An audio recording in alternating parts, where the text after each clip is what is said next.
What's up, good people? I am James Bar Judah, and this is Shed Some Light. And today we're going to be talking about the id, the ego, and the superego, the three parts of me.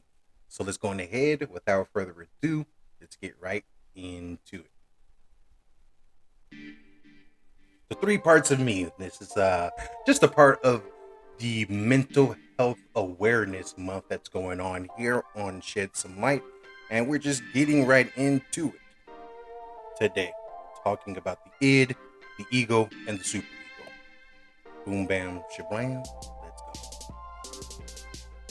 The id, the ego, and the superego. The id is the primitive and the instinctive component of personality. It consists of all the inherent, i.e., biological components of personality present at birth, including the sex life instinct, eros, which contains the libido, and the aggressive death instinct. The ego is the part of the id which has been modified by the direct influence of the external world. The superego incorporates the values and the morals of society, which are learned from one's parents and others. It develops around the ages of 3 to 5 years and during the phallic stage of the psychosexual development.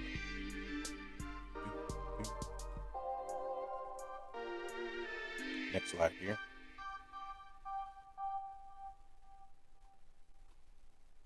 What is the id? We're going to get into deeper to what is the id right now. The id is the impulsive and the unconscious part of the psyche which responds directly and immediately to basic urges, needs, and desires. The personality of the newborn child is all id. Only later does it develop an ego and superego. The id remains infantile in its function throughout a person's life and does not change with time, experience, as it is not in touch with the external world.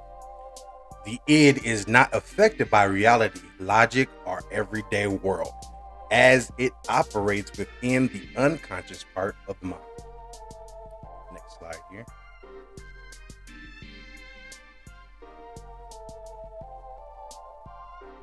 Oh, my mouse not working right. Here we go. What is the ego? The ego develops to mediate between the unrealistic id and the external real world.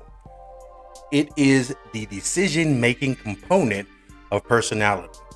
Ideally, the ego works by reason, whereas the id is chaotic and unreasonable.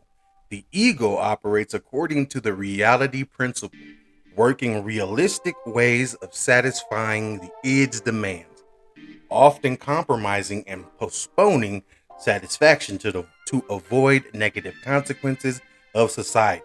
The ego considers social realities and norms, etiquette, and rules in deciding how to behave. What is the superego? The superego's function is to control the id's impulses, especially those which society forbids, such as sex and aggression. It also has the function of persuading the ego to turn to more moralistic goals rather than simply realistic ones, and to strive for perfection. Next slide. This is a diagram to show that our conscious really isn't what is the part of us that is making all the decisions and our personality. What the world sees is really just the tip of the iceberg, but everything that's going on underneath the water is the real us.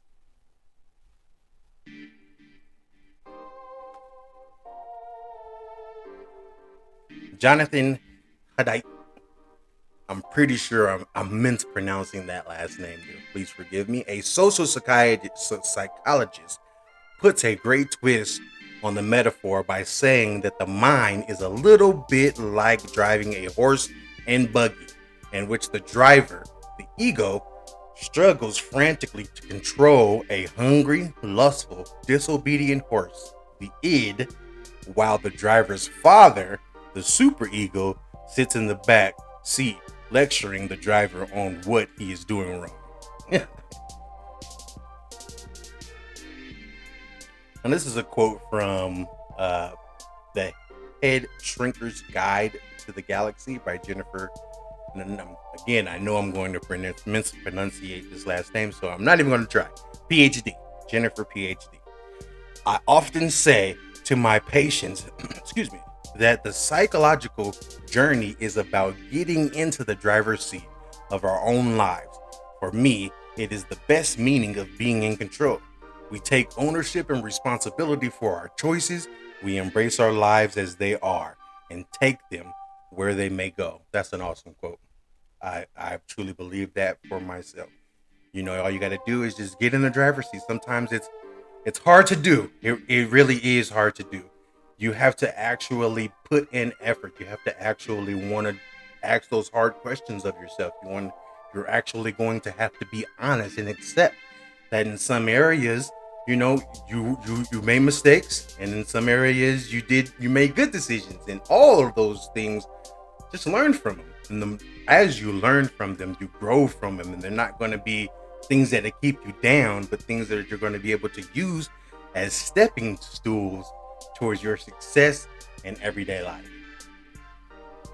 Let's read this last slide. It's another quote from Jennifer. Here. A teacher of mine once said, "You can't do everything, but you can do something. And the thing that you can do, you ought to do. Do what you can do." These are some pretty good words to live by. I often say that peace of mind is one of the most valuable things in life.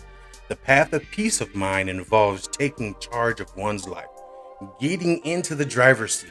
Then life will build. The life we build is felt to belong to us. We get to enjoy and feel satisfaction from our achievements, and we get to learn how to grow from our failures and disappointments. These experiences nourish the mind. They help us to feel more in control, which ultimately helps us feel more capable and more real and more whole. And that is a quote from the Head Shrinker's Guide to the Galaxy. The Hitchhiker's Guide to the Galaxy is a good movie, and you should watch it. But yeah, I appreciate you guys' time. I am James Barjuda. This is Shed Some Light. I hope this was informative. If it was, go ahead and hit that like button. If it wasn't, hit the dislike button. It all helps the same. I appreciate you guys again. Have a blessed day.